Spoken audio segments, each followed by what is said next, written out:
आगामी दिल्ली विधानसभा चुनाव को लेकर राज्य का सियासी पारा हाई चल रहा है। इन सबके बीच दिल्ली विधानसभा चुनाव के लिए आम आदमी पार्टी की ओर से गुरुवार को 11 प्रत्याशियों की पहली सूची जारी करने के बाद पूर्व सीएम अरविंद केजरीवाल चुनावी अभियान का आज आगाज करेंगे। चुनावी कैंपेन लॉन्च करने के अलावा वो पूरी दिल्ली में फ्री की रेवड़ी पर चर्चा करेंगे। झारखंड में दूसरे दिन और अंतिम चरण की वोटिंग के लिए विधानसभा चुनाव संपन्न हो गए। अब 23 नवंबर को वोटों की गिनती की जाएगी। इससे पहले केंद्रीय मंत्री और चुनाव प्रभारी शिवराज सिंह चौहान झारखंड से वापस लौट चुके हैं। इससे पहले मीडिया से बातचीत के दौरान उन्होंने कहा कि झारखंड से मैं बहुत मीठी स्मृतियां लेकर आ रहा हूं। ये अद्भुत प्रदेश है। यहाँ की भली और भोली जनता अद्भुत स्नेह और प्यार देती है। कांग्रेस सरकार पर भ्रष्टाचार के आरोप लगाते हुए पूर्व मुख्यमंत्री जयराम ठाकुर ने कहा कि ये सरकार अपने मुखिया और उनके मित्रों के कारनामों की वजह से बेनकाब होगी। उन्होंने कहा कि कांग्रेस नेता भाजपा और उन्हें दोष देना बंद करें।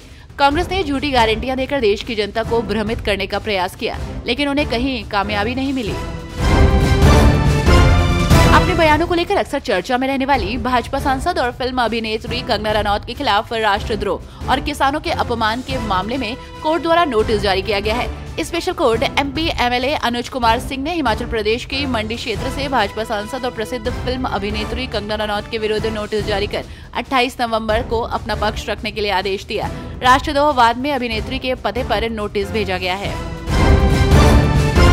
बागेश्वर धाम के पंडित धीरेन्द्र कृष्ण शास्त्री की पदयात्रा शुरू हो गई है। यात्रा में शामिल पंडित धीरेन्द्र शास्त्री सभी श्रद्धालुओं का अभिवादन करते हुए चल रहे हैं। उन्होंने कहा कि हिंदुओं को एक करने के लिए बागेश्वर धाम से पदयात्रा निकाली गई है। पदयात्रा का पहला पड़ाव कदारी गांव में होगा। दूसरे दिन पदयात्रा करीब 18 किलोमीटर चलकर छतरपुर जिले के पेप्टिक टाउन पहुंचेगी। बिहार चुनाव से पहले राज्य का सियासी पारा हाई चल रहा है। इस बीच केंद्रीय मंत्री नितिन गडकरी ने गुरुवार को गया दौरे के दौरान सड़क नेटवर्क कनेक्टिविटी बेहतर करने को लेकर 16,000 करोड़ रुपए की सौगात दी। इस दौरान उन्होंने गया शहर को जाम मुक्त बनाने के लिए चाकंद से दोमुहान तक 164 करोड़ की लागत से 4 लेन का शिलान्यास किया। इसे साल 2026 तक पूरा करने का लक्ष्य रखा गया है।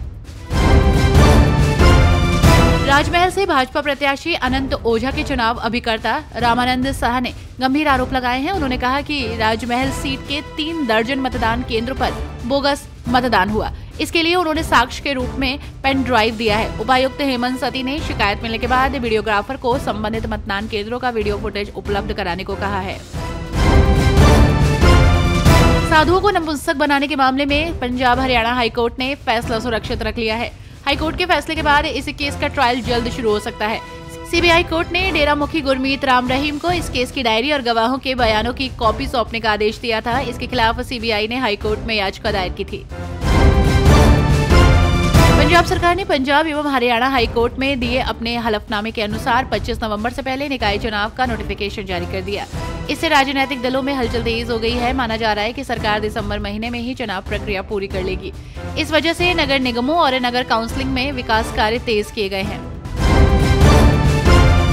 विशेष दर्जे की उठापटक के बाद अब जम्मू कश्मीर की सियासत आरक्षण के मुद्दे पर उबाल लेने लगी है। नई आरक्षण नीति सियासी दलों को रास नहीं आ रही है। आरक्षण का दायरा 50% के भीतर समेटने की मांग उठा रहे हैं।